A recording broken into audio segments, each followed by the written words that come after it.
تو اس کے اندر ایک کاغذ تھا جس پر لال مارکر سے لکھا تھا By the time you realize what's happening, you will be begging for death.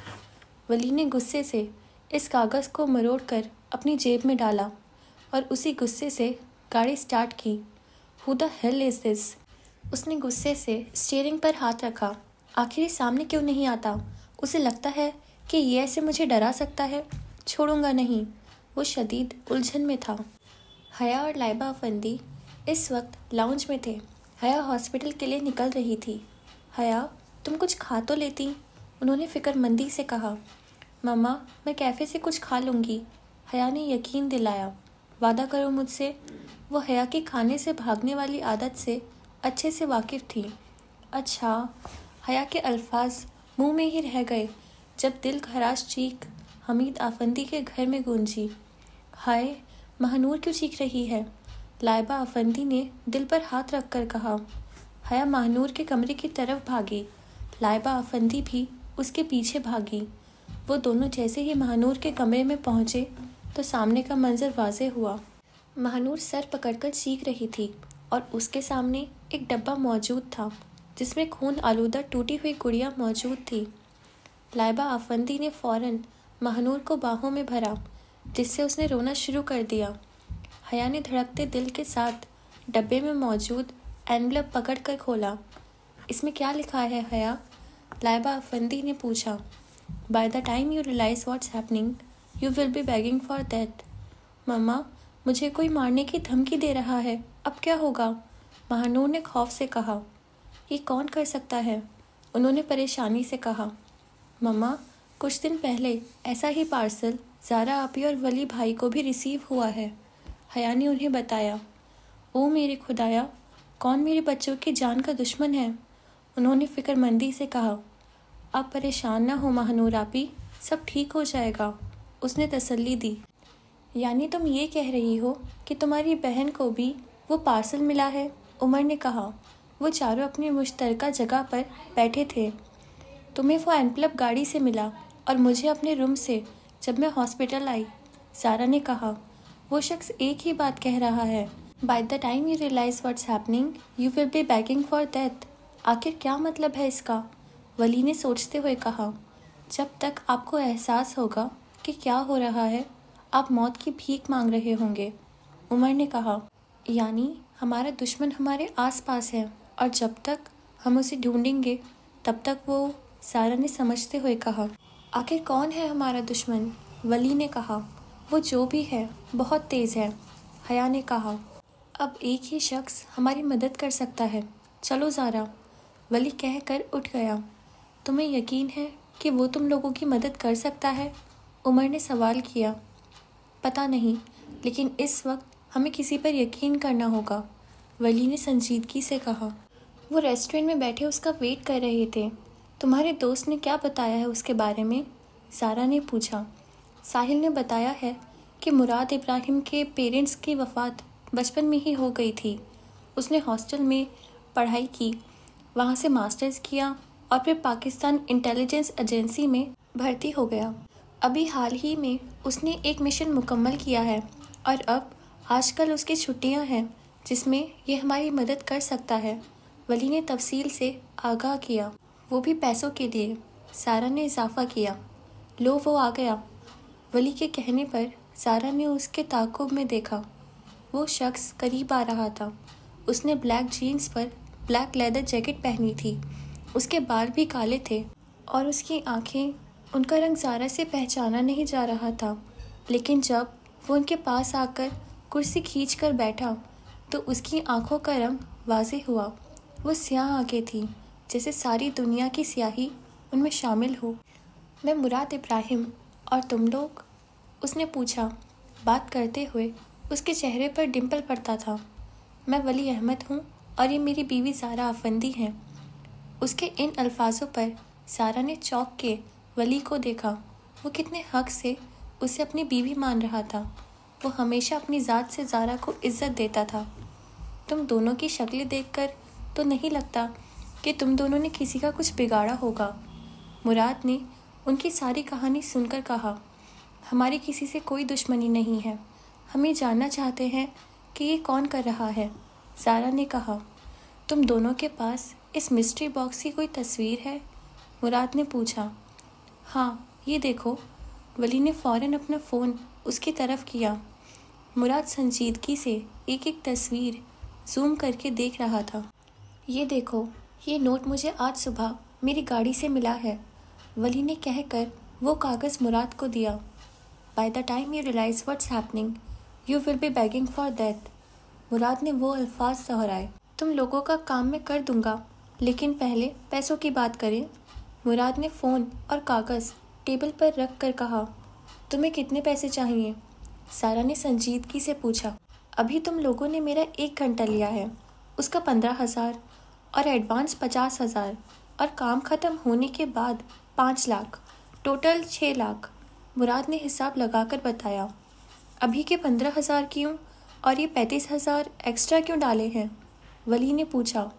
یار، تم لوگوں نے مجھے ٹپ تو دینی تھی، تو میں نے خود ہی ایڈ کر دی، مراد نے مسکرا کر کہا۔ مل جائیں گے، بس ہمارا کام مکمل کرو، سارہ نے کہا۔ مراد نے فوراً جیب سے ایک کاغذ نکالا اور ان دونوں کے آگے رکھا۔ اس پر سائن کرو۔ یہ کیا ہے؟ ولی نے پوچھا۔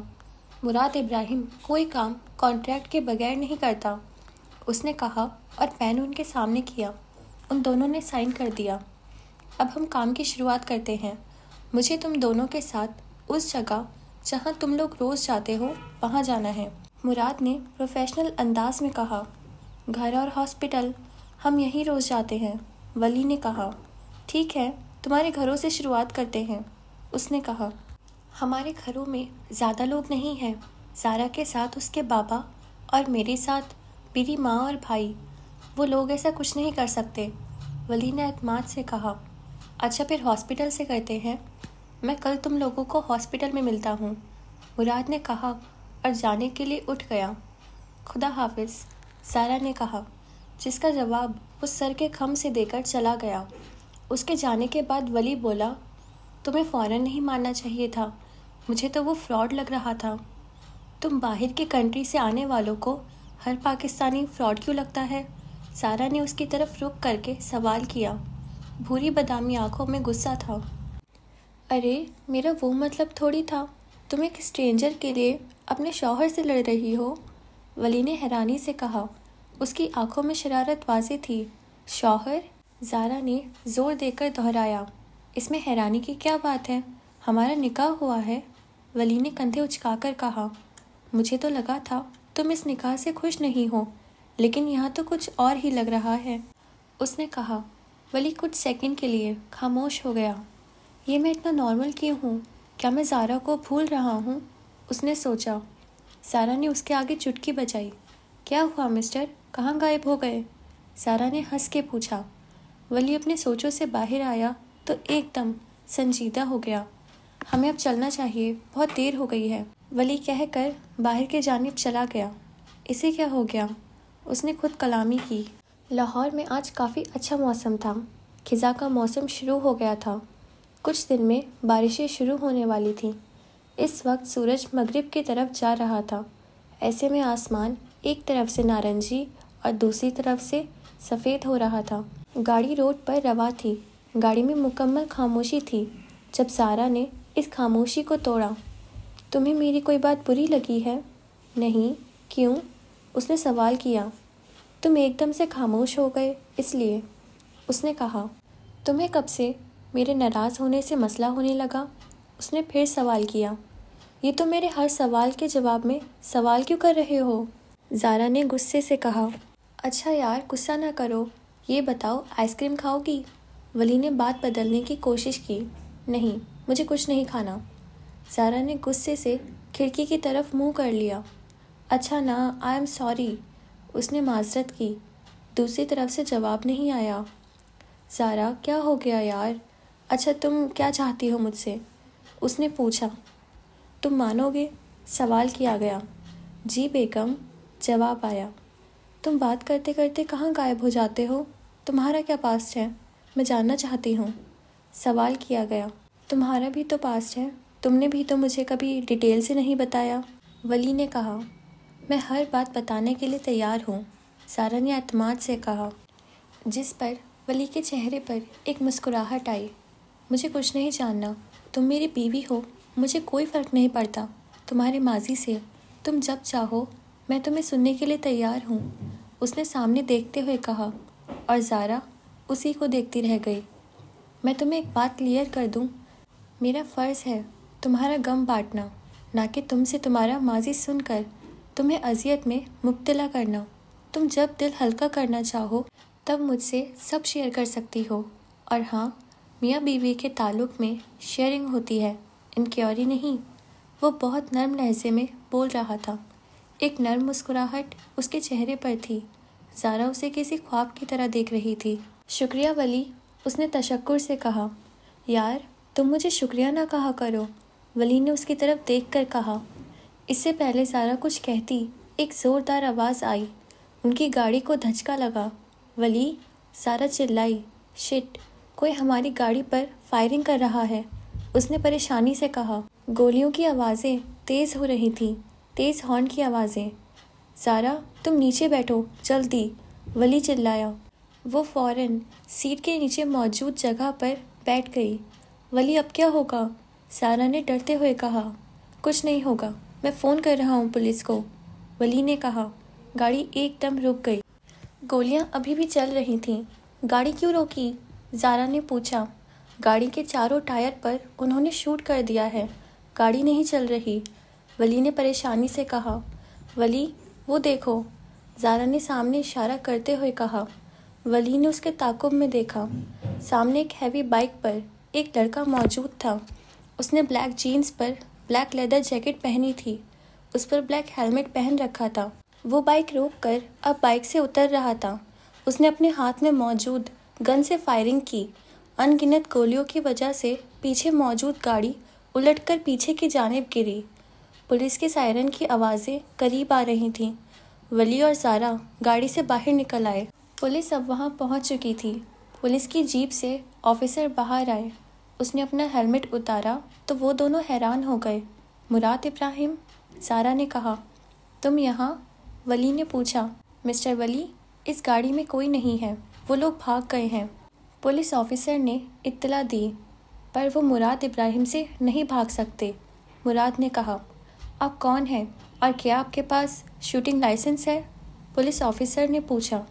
جی، میں کیپٹن مراد ابراہیم، یہ میرا کارڈ ہے۔ اس نے اپنے والیٹ سے ایک کارڈ نکال کر آفیسر کے ہاتھ میں دیا۔ اسے دیکھ کر آفیسر نے مراد کو سیلیوٹ پیش کیا۔ کیسے ہیں آپ سر؟ اس نے کہہ کر کارڈ واپس کیا۔